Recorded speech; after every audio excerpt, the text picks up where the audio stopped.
This is your daily devotional from Conflict and Courage by G.White.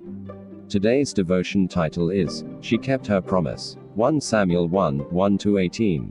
The above scripture references guide to the Bible account of the experience from which the lesson has been drawn. Verse of the day, And she vowed a vow, and said, O Lord of hosts, if thou wilt indeed look on the affliction of thine handmaid, and remember me, and not forget thine handmaid, but wilt give unto thine handmaid a man-child, then I will give him unto the Lord all the days of his life, and there shall no razor come upon his head. 1 Samuel 1:11. Elkanah, a Levite of Mount Ephraim, was a man of wealth and influence, and one who loved and feared the Lord. His wife, Hannah, was a woman of fervent piety. Gentle and unassuming, her character was marked with deep earnestness and a lofty faith.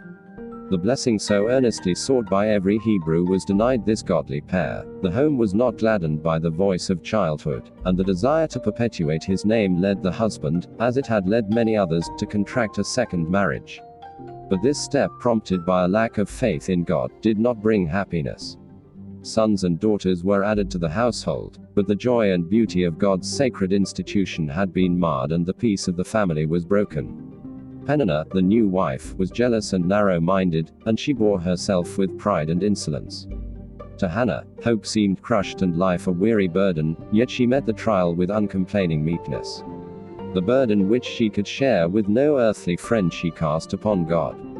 Earnestly she pleaded that he would take away her reproach and grant her the precious gift of a son to nurture and train for him.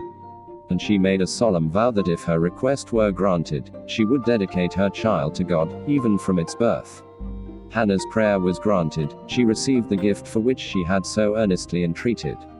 As she looked upon the child, she called him Samuel, asked of God.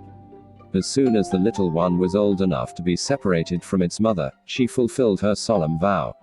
She loved her child with all the devotion of a mother's heart. Day by day her affections entwined about him more closely as she watched his expanding powers, and listened to the childish prattle. He was her only son, the especial gift of heaven, but she had received him as a treasure consecrated to God, and she would not withhold from the giver his own. Faith strengthened the mother's heart, and she yielded not to the pleadings of natural affection. CC 137.